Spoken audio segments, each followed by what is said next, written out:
The carriage bringing Jan to this rough, dark diamond of a city made its way over Blackfriars Bridge.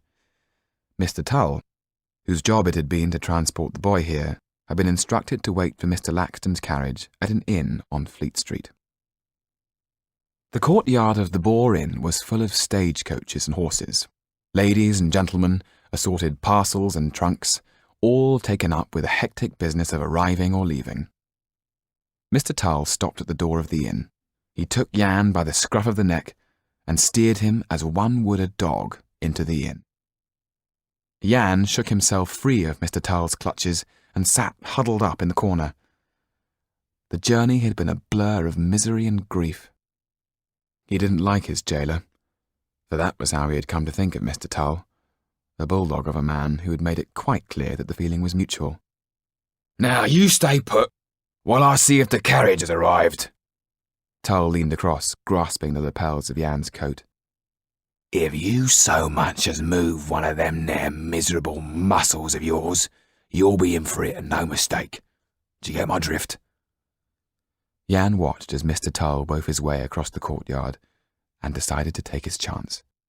His one aim was to get back to Paris, to find where Tetu had been buried, and kill Kaliowski. In his haste to leave, he ran into the innkeeper. "Hey, where do you think you're going, you blasted scallywag?" The man shouted as the tray he was carrying went flying. There was a loud crash as pewter tumblers and plates of food fell to the floor. Jan didn't stop to look back at the mess he had caused.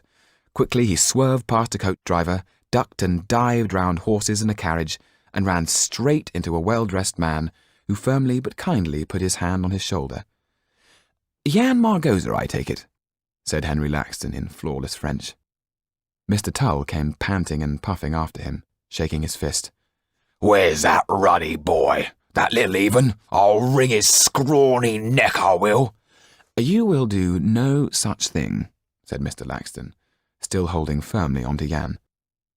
Pushing him into his carriage and climbing in after him, he nodded to his coachman, who handed Mr. Tull an envelope with his money in it. Mr. Tull started counting. "It is the agreed sum," said Mr. Laxton. By now the carriage was making its way out through the arch, disappearing into the main thoroughfare. "Wait a minute, not so ruddy fast," shouted Mr. Tull to the disappearing wheels. "I need money for the breakages." Mr. Tull was not in a good mood as he walked towards the Red Lion Inn, a tavern renowned for the company of rogues. If he couldn't make an honest penny by hard work, then perhaps it would be more worthwhile to make a dishonest pound instead. "Where is the justice?" said Mr. Tull to himself. "The rich get everything and do nothing for it, and all the while they expect the likes of me to risk life and limb for 'em. And they don't even pay for breakages." He had heard the talk of clever people in Paris, people who knew what the tomorrows of life had in store.